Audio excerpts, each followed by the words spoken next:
میں ہوں سمر خٹک۔ ناظرین، بلوچستان میں ایک مرتبہ پھر سے دہشت گردی کی لہر سر اٹھا رہی ہے۔ پنجگور اور نوشکی میں دہشت گردوں نے ایف سی ہیڈ کوارٹرز پہ حملے کی، جسے سیکورٹی فورسز نے ناکام بنا دیا ہے۔ یہ ایک سیریز ہے، پچھلے 1.5 مہینے میں دیکھیں تو ٹرینڈ ایک ہی ہے۔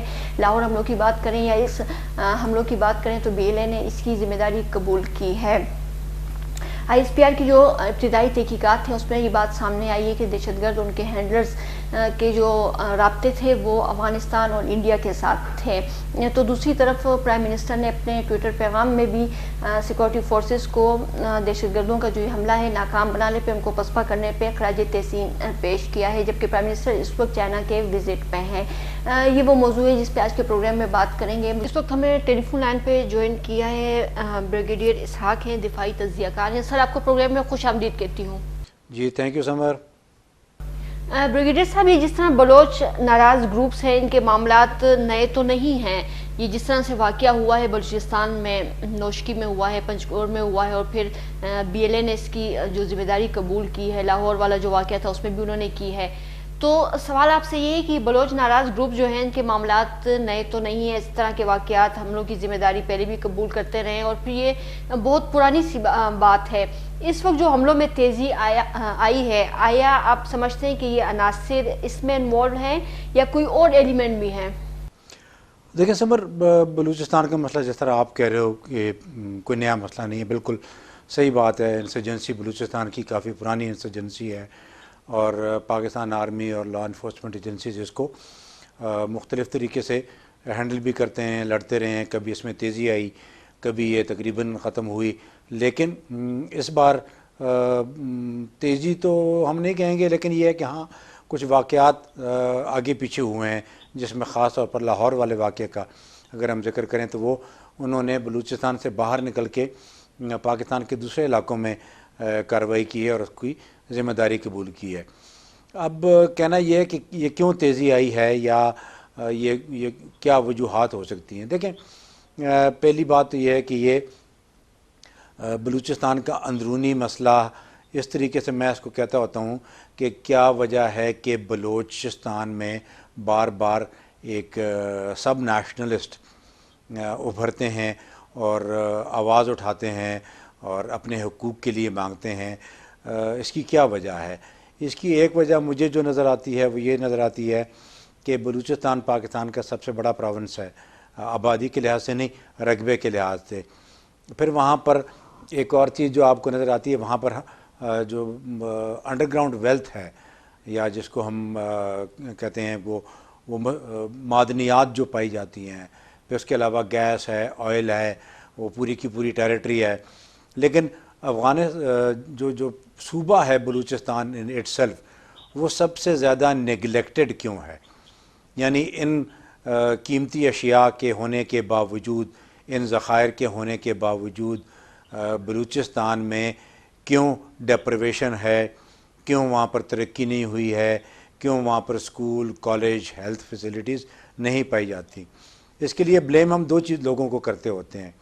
ایک وہ سیاستدان، وہ لیڈران جو وہاں پر حکومت کر رہے ہیں، اور دوسرا فیڈرل گورنمنٹ جس نے ان چیزوں کی طرف توجہ نہیں دی اور ان مسائل کو حل نہیں کیا، اور ہمیں بار بار اس قسم کے واقعات کا سامنا کرنا پڑتا ہے، جس میں وہاں کی جو لوکل پاپولیشن ہے، یا وہاں کے جو سب نیشنلسٹ گروپ ہیں، یا وہاں کے جو ٹرائبلز ہیں، وہ کھڑے ہوتے ہیں اور اپنے حقوق کے لیے ایک ایسا راستہ چنتے ہیں جو کہ کانسٹیٹیوشن سے تو باہر ہوتا ہے، میرا مطلب ہے ٹیررزم والا، لیکن اس سے پہلے وہ اپنے حقوق کے لیے آواز بھی بلند کرتے ہیں۔ تو بات اسی جگہ پر آ کر رک جاتی ہے کہ ہم کیوں نہیں ڈیلیور کر پائے۔ ہم سے مراد ہماری جو لیڈرشپ ہے، جو اس کو ہم پولیٹیکل لیڈرشپ کہتے ہیں، ایون ملٹری لیڈرشپ کو بھی کچھ حد تک ہم اس طرح کہہ سکتے ہیں۔ بلیم تو نہیں کر سکتے، اس لیے کہ ڈیولپمنٹ کا کام ملٹری کا نہیں ہوتا ہے، ڈیولپمنٹ کا کام بیوروکریسی کا ہوتا ہے اور سول لیڈرشپ کا ہوتا ہے، جو کہ وہاں پر آپ کے مطلب ایم این ایز ہو گئے، ایم پی ایز ہو گئے۔ ایک طرف تو خیر ہم ان کو کہتے ہیں یہ صرف لیجسلیٹو باڈی ہے، لیکن پاکستان میں جو ایم این اے اور ایم پی اے اور بلدیاتی لوگ ہیں، یہ ڈیولپمنٹ کے وقت سارے انہی کے تھرو ہوتے ہیں، تو اس لیے ان کے اوپر آپ بلیم کر سکتے ہیں۔ اور یہی دونوں ہیں. پروونشل ایڈمنسٹریشن کو بھی آپ کو بلیم کرنا پڑے گا یا ان کو ذمہ داری اٹھانی پڑے گی, اور فیڈرل ایڈمنسٹریشن جو ہے, فیڈرل ارینجمنٹ جو ہیں, ان کو بھی آپ انگلی اٹھانی پڑے گی انہی کی طرف, بیکاز یہ دونوں مل کے کام کرتے ہیں. اچھا بریگیڈیئر صاحب, یہ سوال تو یہ پیدا ہو رہا ہے کہ یہ ایران کے ساتھ ملنے والے جتنے علاقے ہیں, جس میں پنجگور ہو گیا ہے, پسنی ہو گیا, تربت ہو گیا, کسی حد تک گوادر بھی شامل ہے, ان علاقوں میں یہ کام جو ہے یہ کیوں شروع ہوا؟ ایک تو یہ کہ یہ ایک ہوسٹائل جو ہے ٹیریٹری ہے, یعنی یہاں پہ جو ہمارا دشمن ہے وہ ایران چلا جاتا ہے, پھر ایرانی بلوچستان, تو وہاں پہ ان کے ٹھکانے ہیں, وہاں سے یہ لوگ آ کے آپریشن کرتے ہیں. ہماری بے بسی دیکھیں کہ یہ جو چیک پوسٹ بنے ہوئے ان علاقوں میں 15 سے 20 ہمارے اگر وہاں پہ فوجی جوان ہیں موجود ہیں اور رات کے اندھیرے میں ان پہ حملہ کیا جاتا ہے, تو یہ ایک سوالیہ نشان ہے اور غور و خوض کی اس کی ضرورت ہے. اس طرح کے دور دراز چیک پوسٹ جو ہیں, کیا وہ دشمنوں کے رحم و کرم پہ آپ سمجھتے ہیں کہ اس کو چھوڑا جا سکتا ہے, اور ان حملوں کو کیسے روکا جا سکتا ہے؟ اچھا سمر, ایک چیز سمجھنے کی یہ ہے کہ ہم ہمیشہ کوشش یہ کرتے ہیں کہ اپنی ذمہ داریوں کا بوجھ دوسروں کے کندھوں پہ ڈال دیں. ہم ایران کو بلیم کرنے سے پہلے اپنے آپ کو کیوں نہیں دیکھتے؟ آپ نے جن جگہوں کے نام لیے, پسنی ہو گئی, گوادر ہو گیا, تربت ہو گیا, پنجگور ہو گیا, یہ سارے کا سارا علاقہ بلوچ کا علاقہ ہے, یعنی کہ یہاں پر آبادی جو ہے وہ بلوچ کی آبادی ہے. اور بارڈر کے اکراس دوسری طرف ایران میں بھی یہ بلوچ ہیں, بلوچ سیستان, وہاں پر ہم بلوچستان سیستان کے نام سے جانتے ہیں, اس طرف یہ صرف بلوچستان کہلاتا ہے. اور اس کے علاوہ افغانستان میں بھی یہ بلوچ رہتے ہیں. اب بات آ گئی آپ کی کہ جی یہ لوگ ادھر چلے جاتے ہیں, ادھر جانے کی ضرورت کیوں پیش آتی ہے ان کو؟ اس سے پہلے یہ دیکھیں کہ ہمارا اپنا بلوچستان کا جو جغرافیکل لینڈسکیپ ہے یا وہاں کا جو خطہ ہے, وہ اس قسم کی ایکٹیویٹی کے لیے کوئی مشکل علاقہ نہیں ہے, اس لیے کہ آبادی بڑی کم ہے ان علاقوں میں. بلوچستان پاکستان کا سب سے بڑا رقبے کے لحاظ سے صوبہ ہے, آبادی کے لحاظ سے سب سے کم ہے, یعنی سب سے چھوٹا ہے. اور اس چیز کو دیکھتے ہوئے ہم اگر یہ کہیں کہ جی وہاں پر ترقی نہیں ہوئی ہے, تو وہ بڑی کلیئر ویزیبل نظر آتی ہے. آپ کو میلوں میل وہاں پر گاؤں نظر نہیں آتے, وہاں کا انفراسٹرکچر کمزور ہے. گاؤں اس لیے نظر نہیں آتے کہ آبادی کم ہے. جب آبادی کم ہوتی ہے تو نیچرل سی بات ہے. پھر مشکل علاقہ ہے جس کو ہم کہتے ہیں ڈیفیکلٹ ٹرین ہے, ہارڈ ٹرین ہے یا ہارش ٹرین ہے, بارشیں بڑی کم ہوتی ہیں, سیمی ڈیزرٹ ٹرین ہے, ڈیزرٹ ٹرین ہے, ترقیاتی کام وہاں پر نہیں ہوئے. اب یہ ساری چیزیں جب اکٹھی ہوتی ہیں تو پھر یہ آپ کو لے کر جاتی ہیں ڈیپریویشن کی طرف, یعنی وہاں کے لوگ جو ہیں وہ خوش نہیں ہیں صوبائی حکومتوں سے, اپنے نمائندوں سے, اپنے حکمرانوں سے خوش نہیں ہیں, اور پھر وہ کہتے ہیں کہ جی آپ جو فیڈرل گورنمنٹ کی طرف وہ بلیم کرتے ہیں کہ جی ہمارے پاس اتنے بڑے ذخائر ہیں جو یہاں سے حکومت پاکستان لے کر جاتا ہے. پاکستان تو وہ بھی علاقہ پاکستان ہے, لیکن ہمیں کیوں اس کی رائلٹی کی نہیں بات کر رہا, لیکن ہمیں اس کا ریٹرن کیوں نہیں ملتا؟ اگر گیس وہاں سے نکلتی ہے تو وہاں کے لوگوں کو گیس ملنی چاہیے. اگر وہاں سے اور ذخائر نکلتے ہیں تو ان ذخائر کا کچھ نہ کچھ حصہ ان علاقوں پر صرف ہونا چاہیے. آپ کو حقیقت بتاتا چلوں, بلوچستان کے یہ جن علاقوں کے آپ نام لے رہے ہیں, اگر آپ ان علاقوں میں جائیں تو وہاں پر آپ کو افسوس ہوتا ہے کہ وہ لوگ کون سی صدی میں زندگی گزار رہے ہیں. اب اس کے لیے میں نے پہلے جو بات کی کہ ہمیں بلیم کس کو کرنا پڑتا ہے, ہمیں فیڈرل گورنمنٹ پروونشل گورنمنٹ کو بلیم کرنا پڑتا ہے. ہاں آتے ہیں ابھی آپ کے سوال کی طرف کہ ایران کا کتنا, وہاں سے یہ ادھر بارڈر پہ دیکھیں پاکستان کا اور ایران کا بارڈر جو ہے وہ فینسڈ نہیں ہے ٹوٹلی, اس کے اوپر فینسنگ ہو رہی ہے, لیکن کراس بارڈر موومنٹ ہوتی ہے. اور کراس بارڈر موومنٹ 2-3 چیزوں کے لیے ہوتی ہے. ایک تو یہی لوگ ہیں جو اس کو ہم ٹیررزم میں شمار کر رہے ہیں, جس کو ہم سب نیشنلسٹ کہتے ہیں, جو کہ بلوچستان کے لیے کی آواز ہیں اور بلوچستان کی آزادی کی وہ ڈیمانڈ کرتے ہیں, کانسٹیٹیوشن سے باہر نکل کے ڈیمانڈ کرتے ہیں. ایک تو یہ لوگ ہیں. دوسرے وہ لوگ ہیں جو وہاں سے سمگلنگ کرتے ہیں کموڈیٹیز کی. کموڈیٹیز سے مراد ہر وہ سامان اب جو افغانستان میں ملتا ہے یا ایون افغانستان میں ملتا ہے, وہ ان دونوں سائڈوں سے پاکستان میں آتا ہے اور کوئٹہ تک کے علاقوں میں یہ پایا جاتا ہے. اور تیسری سب سے بڑی سمگلنگ وہاں سے ہوتی ہے وہ ہوتی ہے پیٹرول کی. وہاں کا پیٹرول آپ کو کراچی میں بکتا ہوا نظر آئے گا, سندھ میں بکتا ہوا نظر آئے گا, پورے بلوچستان میں بکتا ہوا نظر آئے گا. یہ 3 بڑے آئٹم ہیں, اور ان سے بڑا جو سب سے بڑا وہاں کا جو جس کو کہتے ہیں سٹیک ہے وہ ڈرگ لارڈز کا ہے. وہاں سے ڈرگ, افغانستان میں جو ڈرگ پیدا ہوتی ہے وہ وایا بلوچستان ایران بھی جاتی ہے, اور وایا بلوچستان وہ ہمارے جو سمندری علاقے ہیں وہاں جاتی ہے تاکہ وہاں سے اس کو ایکسپورٹ. تو یہ سارے کا سارا جو 4 بڑے ایلیمنٹ ہیں یہ افغانستان کی بدامنی میں ان کا آپ کہہ سکتے ہیں ان کا حصہ ہے. صرف یہ سب نیشنلسٹ کو نہ شمار کریں, ان میں ڈرگ لارڈز کو بھی شمار کریں. وہ بھی ان لوگوں کے ساتھ مل کر وہاں پر بدامنی پھیلا سکتے ہیں. کیوں؟ اس لیے کہ بدامنی کا وہ فائدہ اٹھاتے ہیں. وہ فائدہ اس طرح اٹھاتے ہیں کہ ان علاقوں سے وہ اپنی سمگلنگ کو وہ کہتے ہیں جاری رکھتے ہیں. تو ہاں بالکل آپ کی بات اس حد تک بجائے کہ بالکل کہ ایران اپنے طور پر کنٹرول کیوں نہیں کرتا, لیکن بات اسی جگہ پہ پھر میں گھوم پھر کے واپس آؤں گا کہ آپ کو اپنے گھر کو سیدھا کرنا ہے. ہم اگر اپنا نظام ٹھیک کریں, ہم بارڈر کنٹرول ٹھیک کریں, اپنے لوگوں کو خوشحال رکھیں, اپنے لوگوں کے مسائل کو حل کریں اور ان کو ایڈریس کریں, تو پھر اس قسم کے واقعات نہیں رونما ہوں گے.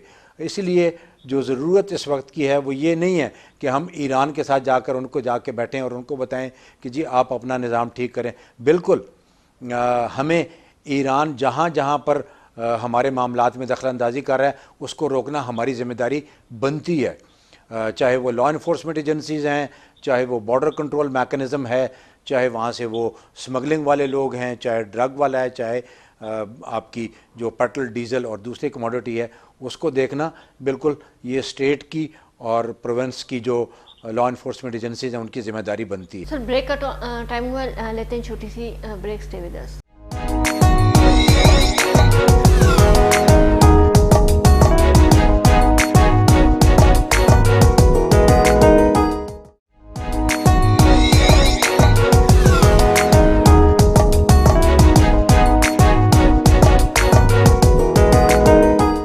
Welcome back.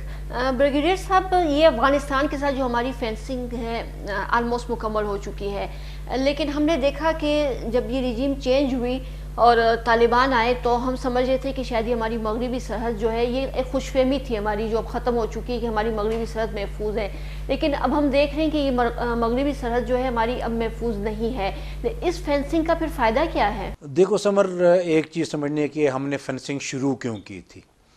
ہم نے فینسنگ اس لیے شروع کی تھی کہ اس وقت کے حالات ایسے تھے کہ افغانستان سے اور پاکستان سے وہ ہمیں بلیم کرتے تھے اور ہم ان پہ الزام لگاتے تھے کہ آپ طالبان کو ادھر سے کنٹرول نہیں کرتے, ٹی ٹی پی والی بات, اور ہم لگاتے تھے وہ لوگ ہم پہ الزام لگاتے تھے کہ آپ افغان طالبان کو افغانستان میں آنے جانے دیتے ہیں, جس کی وجہ سے دونوں طرف ٹیررزم کا فنومینا چل رہا تھا. اس بلیم گیم کو ختم کرنے کے لیے پاکستان نے یہ فینسنگ کا انیشیٹو لیا تھا, حالانکہ یہ 2600 سے زیادہ 2600 کلومیٹر سے زیادہ کا علاقہ ہے اور یہاں پر فینسنگ ہوئی. تو اگر ہم یہ کہیں کہ اس وقت ہماری ضرورت تھی, اسٹریٹجک کمپلشن تھی, ریجنل کمپلشن تھی, ہماری آپس کی ضرورت تھی, ہماری مجبوری تھی تاکہ ہم ان لوگوں کو کنٹرول کر سکیں, اور اس کی وجہ سے کافی حد تک کنٹرول ہوا بھی. 100% نہیں ہوا, لیکن اسی کے ساتھ ساتھ اس فینسنگ میں 2-3 اور چیزیں, جس طرح میں نے پہلے آپ سے کہا تھا ایران کے کانٹیکسٹ میں بھی, یہاں افغانستان کے کانٹیکسٹ میں بھی وہ بہت بڑا ایشو ہے. ایران کے کانٹیکٹ میں ایک اور ایشو بھی تھا, وہ تھا ہیومن سمگلنگ والا. یہاں ہیومن سمگلنگ والا نہیں ہے, لیکن یہاں پر ڈرگز, کموڈٹی سمگلنگز اور سب سے بڑا تیسرا جو ہے وہ ٹیررزم والا تھا. ان تینوں چیزوں پہ پارٹلی کنٹرول ہوا. اب آپ کہتے ہیں ہمارا بارڈر سیف تھا. دیکھیں اس وقت اگر ادھر سے لوگ آ رہے ہیں تو وہ اس حکومت کی, افغان حکومت کی مرضی سے نہیں آ رہے, ٹھیک ہے. پچھلی بار جو حکومتیں تھیں 2, کرزئی صاحب کی اور غنی صاحب کی حکومتوں, اس دور میں باقاعدہ ان کو سپورٹ کیا جاتا تھا, ٹی ٹی پی کے لوگوں کو وہاں پر شیلٹر کیا جاتا تھا, ان کو انڈین کی سپورٹ ہوا کرتی تھی اور کچھ حد تک امریکن نے بھی آنکھیں بند کی ہوئی تھیں ان کے اوپر. افغان NDS ان کو سپورٹ کیا کرتی تھی. اس بار حالات ڈیفرنٹ ہیں. حالات ڈیفرنٹ اس طرح ہیں کہ ابھی افغانستان میں ان کو اسٹیٹ سپورٹ نہیں مل رہی ہے, اور یہ لوگ اگر ہم یہ کہہ رہے ہیں کہ وہ افغانستان سے آ رہے ہیں تو یہ بھی ایک غلط, میں اس کو ابھی تک بائی نہیں کر پا رہا اس آئیڈیا کو کہ وہ وہاں سے یہاں آ کر ٹوٹلی ایکٹیویٹی کر رہے ہیں. نہیں, میرا خیال ہے ان کی لیڈرشپ دوسری طرف پائی جاتی ہے, لیکن ان کے جو فائٹرز ہیں یا ان کے جو یہ ٹیررزم ایکٹ کرنے والے لوگ ہیں وہ لوگ پاکستان کے علاقوں میں پائے جاتے ہیں. وہ ایکس فاٹا کے علاقوں میں پائے جاتے ہوں گے, وہ سٹل ایریا میں پائے جاتے ہوں گے, سلیپنگ سیلز تھے ان کے, وہ یہاں پائے جاتے تھے, ان کو ری ایکٹیویٹ کیا گیا ہے. جس طرح میں بلوچستان کا ذکر آپ سے کر رہا تھا, واسٹ لینڈ ہے, اسی طرح کا آپ کا فاٹا کا بھی علاقہ بڑا مشکل علاقہ ہے. ان علاقوں میں ابھی تک ڈیجیٹائزیشن نہیں ہوئی ہے, ہمیں نہیں علم. تو ہاں دوسری طرف سے آ ضرور سکتے ہیں, آتے ہوں گے, بالکل آتے ہوں گے. کچھ علاقے ہمارے ایسے ہیں جہاں پر ابھی تک فینسنگ نہیں ہے, ان علاقوں سے آ سکتے ہیں, اور ہمارے پاس ڈیٹا بھی نہیں ہے ان کا 100% کہ ہم یہ کہہ سکیں کہ جی ہمیں 100% پتہ ہے کہ کون سا شخص جو ہے وہ TTP کے ساتھ کام کر رہا ہے. تو یہ بھی ایک ایشو ہے. تو اور لیکن یہ بھی ساتھ ساتھ کہنا کہ ہم افغان حکومت کو اس وقت کہیں, دیکھیں اس وقت افغان حکومت خود انفینسی میں ہے. ابھی ان کو پیدا ہوئے میرا خیال ہے 15 اگست سے لے کر ابھی تک کا ٹائم دیکھ لیں کتنا عرصہ ہو گیا ہے. نہ ان کی بارڈر سیکیورٹی کا سسٹم اتنا افیکٹو ہے, نہ ان کی پولیس اتنی افیکٹو ہے, نہ ان کی ملٹری ہے, نہ ان کی ایڈمنسٹریشن اچھی ہے, نہ ان کی اکانومی اچھی ہے. پہلے ان کو خود تو ٹھیک ہو لینے دیں, پھر ہم ان کو کہیں گے کہ آپ ہماری مدد کریں ان لوگوں کو کنٹرول کرنے میں. ابھی ہمیں پہلے خود کو ٹھیک کرنا ہے. اپنا بارڈر کنٹرول میکنزم افغانستان کے ساتھ جو ہے اس کو بہت ایفیکٹولی گارڈ کرنا پڑے گا, اور اسی کے ساتھ ساتھ آپ کو جو ہمارے بارڈر کے ڈسٹرکٹس ہیں, نئے ڈسٹرکٹ جو ایمرج ہوئے ہیں, فاٹا کی ایمرجنس فاٹا کی وہ جو ہم نے انضمام کیا ہے پاکستان کے ساتھ, اس کا ان تمام نئے ڈسٹرکٹ میں انتظام ہمیں بہتر کرنا پڑے گا. پولیٹیکل انتظام بہتر کرنا پڑے گا, ایڈمنسٹریٹو ارینجمنٹ وہاں پر بہتر کرنی پڑیں گی.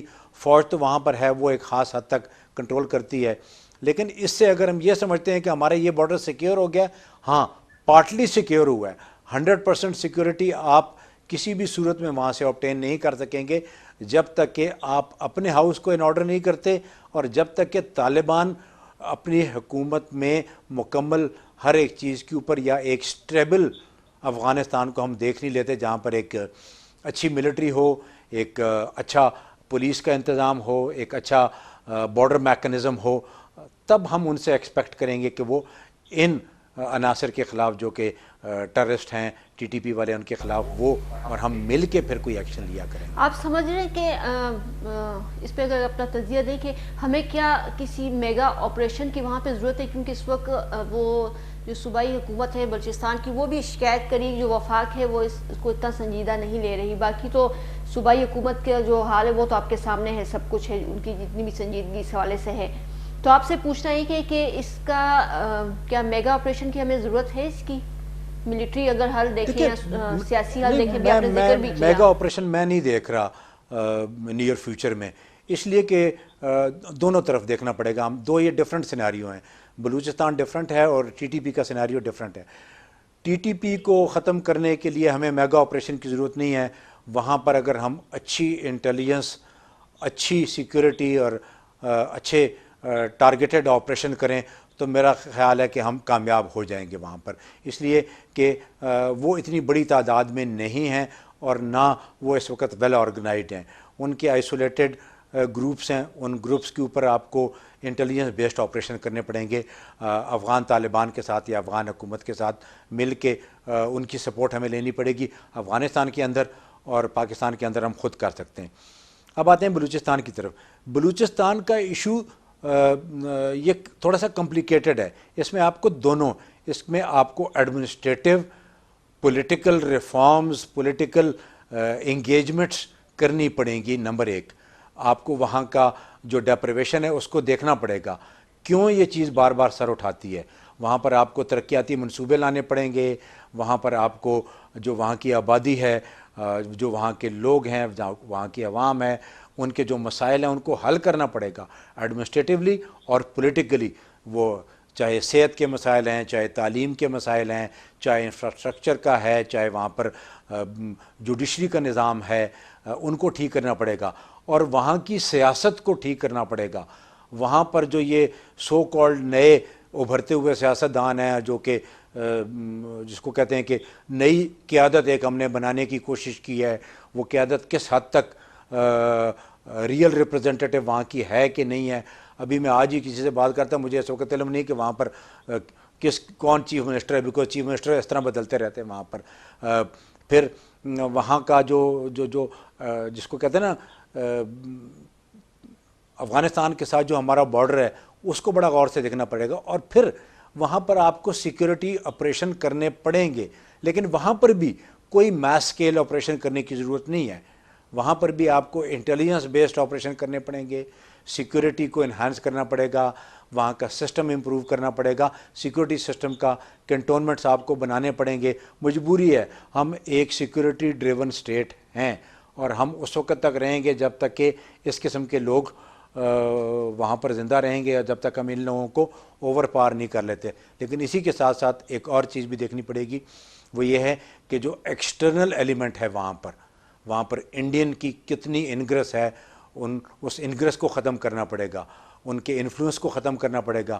وہاں کی جو لیڈرشپ باہر بیٹھی ہوئی ہے، یورپین ممالک میں بیٹھی ہے، مڈل ایسٹ میں بیٹھی ہے، انڈیا سے وہ فنڈنگ لیتی ہے، انڈیا سے وہ گائیڈنس لیتی ہے، افغانستان سے وہ ویپن لیتی ہے، ان ساری چیزوں کے اوپر کنٹرول ہمیں خود کرنا پڑے گا، بجائے اس کے ہم کسی اور کو بلیم کرتے رہیں. ٹھیک ہے، آپ نے یہ بات کی دوسری طرف دیکھیں تو ریجنل اپروچ آپ نہیں سمجھتے کہ اگر اس معاملات سے ہم نے نمٹنا ہے تو ایک ریجنل اپروچ ہو، پھر یہ کہ جوائنٹ انٹیلیجنس نیٹ ورک بنائے جائے، چاہے وہ ایران ہو، افغانستان ہو یا دیگر جو ممالک ہیں، کیونکہ ہر کوئی یہی چاہتا ہے کہ دہشت گردی کا خاتمہ ہو، یہ تمام ممالک کی خواہش بھی ہے. اگر ہم اس طرف جاتے ہیں تو معاملات حل کرنے میں آپ سمجھتے ہیں کہ یہ مدد کر سکے گا؟ اور کیا اس حوالے سے کوئی دیکھیں جی بالکل، دیکھیں انڈیپینڈنٹلی کوئی بھی ملک، ابھی یہ دنیا گلوبل ولیج کے نام سے پہچانی جاتی ہے. اگر ہم یہ کہیں کہ ہم خود پاکستان اپنے طور پر ان تمام مسائل کو حل کر لے گا تو میرا خیال ہے اس میں مشکلات زیادہ پیش آئیں گی، وقت بھی زیادہ لگے گا. اس لیے کہ انٹرنیشنل پلیئرز بیچ میں بہت سارے آ گئے ہیں. ISIK ایگزسٹ کرتی ہے، بلوچ ایگزسٹ کرتے ہیں، بلوچ کو سپورٹ کرنے کے لیے انڈیا ایگزسٹ کرتا ہے. امریکہ وہاں سے نکل کے گیا ہے، امریکہ کو ہزیمت اٹھانی پڑی ہے. امریکہ اتنی آسانی سے یہ چیزیں ہضم نہیں کرے گا. ان کو جنہوں نے شکست دی ہے اور جنہوں نے ان شکست دینے والوں کو سپورٹ کیا ہے، ان کے اگینسٹ امریکن ایکٹیویٹی رہیں گی. اور اس کے علاوہ امریکہ یہاں سے نکلنا بھی نہیں چاہتا. ویسے تو ٹھیک ہے فزیکلی وہ وہاں سے نکل گیا ہے، لیکن اس کا انفلوئنس وہاں پر رہے گا. 5th جنریشن وار، ہائیبریڈ وار، رشین انفلوئنس کو وہاں پر کم کرنا یا ختم کرنا یا نہ آنے دینا، چائنیز اکنامک انٹرسٹ کو ہرٹ کرنا، پاکستانی اکنامک انٹرسٹ کو ہرٹ کرنا، یہ تمام چیزیں جو ہیں یہ ہمیں اس طرف لے کے جاتی ہیں کہ ہم ایک ریجنل اپروچ اپنائیں. اس ریجنل اپروچ میں ہمارے پاس 2 گریٹ پاورز ہیں، چائنا ہے اور رشیا ہے. اس کے علاوہ ہماری ایران کے ساتھ ہمیں ایک جس کو کہتے ہیں کوآرڈینیٹڈ ایکٹیویٹی کرنی پڑے گی تاکہ یہ بلوچ والی سائڈ ہے اس کو دیکھ سکیں. افغانستان کے ساتھ ہمیں ایک کوآرڈینیٹڈ ایکٹیویٹی مل کے اس ISIK والے جو جن ہے اس کو بند کرنا پڑے گا، ختم کرنا پڑے گا. TTP والے ایلیمنٹس کو ختم کرنا پڑے گا. انڈین کی جو نگیٹیوٹی ہے اس ریجن میں اس کو ختم کرنا پڑے گا. اس لیے کہ انڈیا کبھی بھی افغانستان کے تھرو وہ کہتے ہیں پاکستان کے اوپر جو ایکٹیویٹی ہے اس کو وہ زندہ رکھنا چاہے گا. ٹھیک ہے وہاں پر ان کی جگہ ختم ہو چکی ہے، لیکن اس کے باوجود پاکستان کے لیے وہ بارڈر اوپن ہے. باقی بارڈر تو ہمارے کنٹرول میں ہے، مثلا انڈین بارڈر کنٹرول میں ہے، کشمیر کا بارڈر ہم نے کنٹرول کیا ہوا ہے، لیکن افغانستان کا بارڈر جو ہے وہ ہمارے لیے ٹربل سم رہا ہے. تو اس لیے ریجنل اپروچ ضروری ہے تاکہ ان تمام چیزوں کو اس ایک کوآرڈینیٹڈ اپروچ کے ساتھ اور ایک کنسرٹڈ ایفرٹ کے ساتھ ہم ان کو اوور پار کر سکیں یا ان مسائل کو حل. Thank you so much brigadier صاحب. ناظرین لیتے ہیں چھوٹی سی بریک. اسٹے ود اس.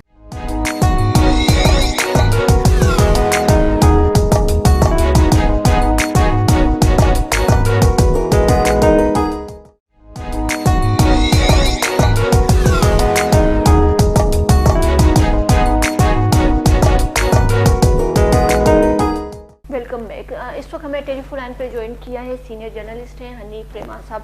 سر آپ کو پروگرام میں خوش آمدید کہتی ہوں. بہت شکریہ, تھینک یو سو مچ.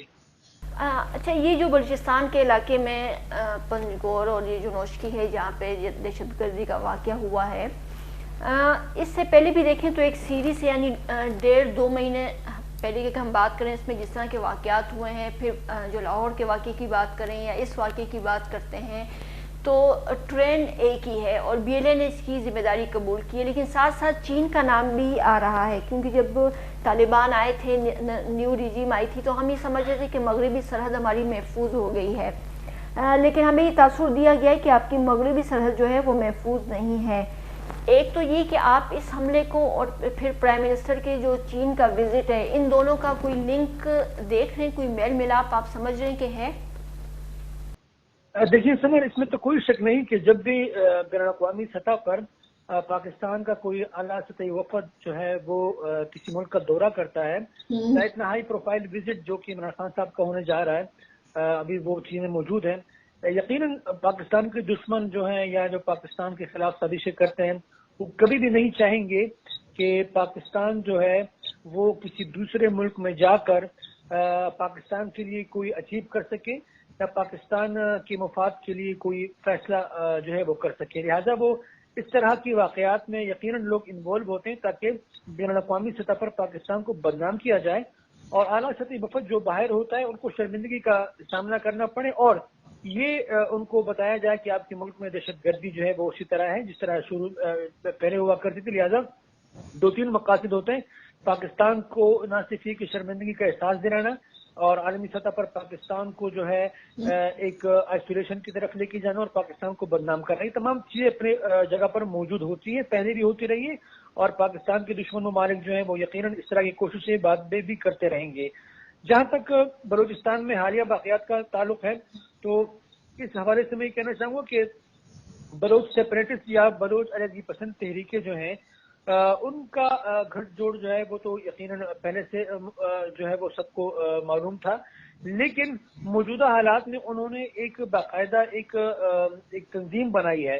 مختلف دھڑے جو تھے بلوچ ملیٹنٹس کے, انہوں نے بیٹھ کے یہ فیصلہ کیا ہے کہ ہم مشترکہ کارروائی کریں گے اور ایک تنظیم کے جو ہے ایز اے تنظیم ہم جو ہے اپنی کارروائیاں جو ہیں وہ پاکستانی فوج کے خلاف اور جو سیکیورٹی ایجنسی سے ان کے خلاف کریں گے.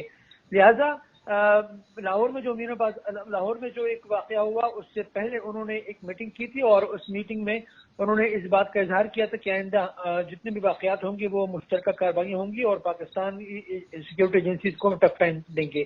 اس کے بعد آپ نے دیکھا کہ بلوچستان کے مختلف علاقوں میں اس طرح کے واقعات تسلسل کے ساتھ کیے جا رہے ہیں. اور دوسری جانب بدقسمت یہ ہے کہ پی ٹی پی کی طرف سے بھی بہت زیادہ جو ہے وہ آپ دیکھتے ہیں کہ واقعات جو ہے ان کی طرف سے کیے جا رہے ہیں. مختلف خاص کر قبائلی ضلعوں میں جو ہے لوگوں کو ٹارگٹ کیا جا رہا ہے اور چھوٹے موٹے دھماکے جو ہے وہ بھی کیے جا رہے ہیں.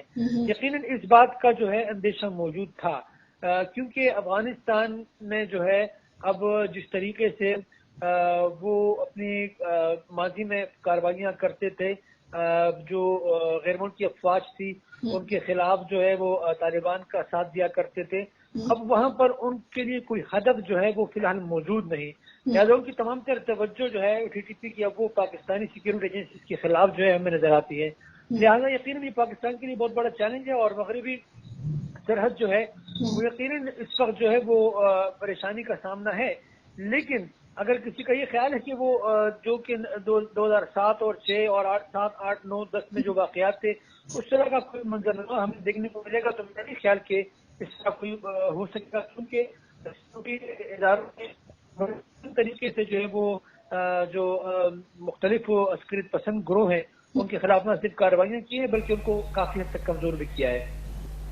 ٹھیک ہے حنیف رحمان صاحب, یہ جو قومی سلامتی کی پالیسی ہے, چلو یہ تو ہم نے دے دی ہے, یہ جو کاؤنٹر ٹیررسٹ اسٹریٹجی ہے تو آپ سمجھتے ہیں کہ اس کی اثر نو اگر ہم دیکھیں تو تجزیہ کرنے کی ضرورت ہے, کیونکہ تاثر یہ دیا گیا ہے کہ یہ ڈائریکٹ حملہ جو ہے سی پیک پہ ہے. دیکھیے سی پیک کے خلاف سازشیں بہت پہلے سے جو ہے وہ چل رہی ہے. آپ کو معلوم ہے کہ بین الاقوامی طاقت ہے جو نہیں چاہتی کہ چین جو ہے اس کا اثر و رسوخ اس خطے میں بڑھے, اور پاکستان جو ہے چین کا ساتھ دے رہا ہے اور پاکستان معاشی طور پر مضبوط ہو رہا ہے سی پیک کی وجہ سے. یقیناً بہت سی ممالک جو ہے وہ نہیں چاہیں گے کہ پاکستان جو ہے وہ سی پیک کا جو پروجیکٹ ہے اس کو تکمیل تک پہنچائیں. لیکن جہاں تک سیکیورٹی پالیسی کی بات ہے, وہ تو قومی سلامتی کی جو ایک حالیہ ہم نے دیکھا کہ ایک جو ہے ایک مکمل پروگرام جو ہے وہ ہمیں دیکھنے کو ملا, اور ہمیں یہ باور کرایا گیا کہ پہلی دفعہ جو ہے ایک حکمت عملی بنائی گئی ہے سیکیورٹی کے حوالے سے, اور جو بڑی منظم حکمت عملی ہوگی اور اس کے نتائج جو ہے بڑے مثبت اور دوررس ہوں گے.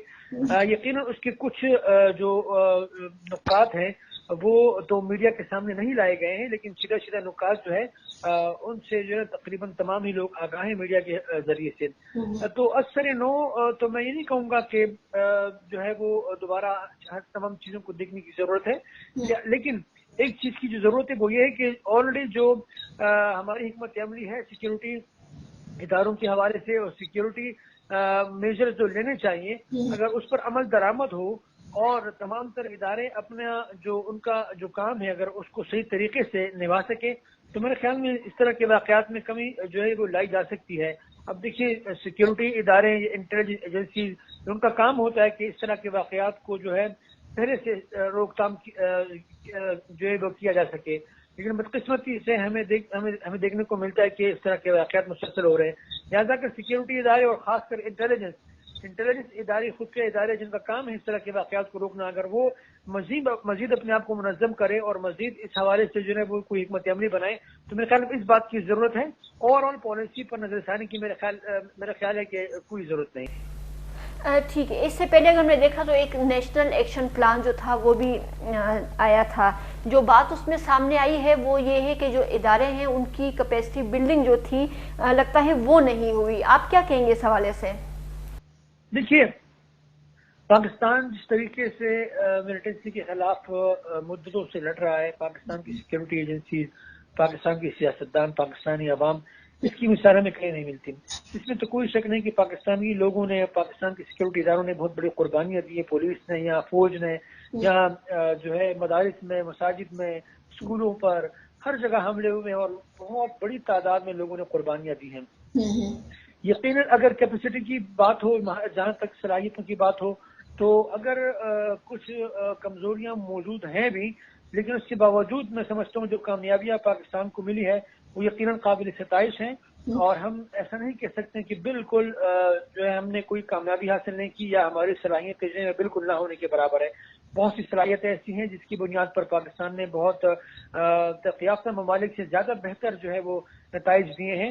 ہم نے دیکھا کہ کوئی بھی ملک جو ہے وہ ملیٹنسی کے خلاف اتنی منظم طریقے سے کامیاب نہیں ہوا جس طرح پاکستان جو ہے وہ کامیاب ہوا ہے.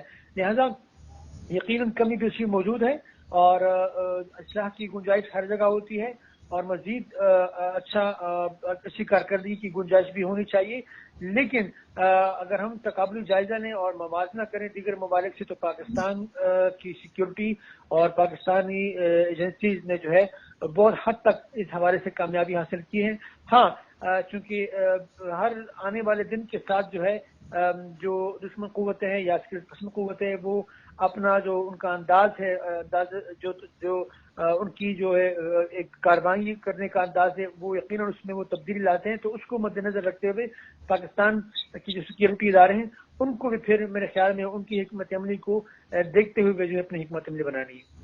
اچھا, کہا جا رہا ہے کہ اس طرح کے حملوں سے پاکستان اور چائنا کے درمیان جو تعلقات ہیں اس میں درار پڑ سکتی ہے. اپوزیشن کا بھی الزام ہے کہ امریکہ کے دباؤ کی وجہ سے جو یہ سی پیک کا معاملہ ہے یہ تواتر کا شکار ہوا ہے یا سسروی کا شکار ہو گیا ہے. پاکستان چین کے اگر تعلقات کی بات کرتے ہیں تو آپ سمجھتے ہیں کہ سردمیری پیدا ہوئی اور اسی لیے خان صاحب گئے ہیں جو اپوزیشن اس طرح سے بول رہی ہے؟ دیکھیے ایک تو بہت بڑی بات ہے کہ چائنا اور پاکستان کا جو تعلق ہے یا جو دوستی ہے وہ حکومتوں کے درمیان نہیں ہے بلکہ وہ پاکستانی عوام اور چائنا کے عوام کی سطح پر ہے. وہ پاکستانی ریاست اور چائنا کی جو ریاست ہے ان کے درمیان ہے. حکومتیں آنی جانی چیزیں ہوتی ہیں, حکومت اگر چلی جائے یا حکومت کوئی نہیں آ جائے میرے خیال میں وقتی طور پر ہمیں تعلقات میں کچھ تعطل یا کچھ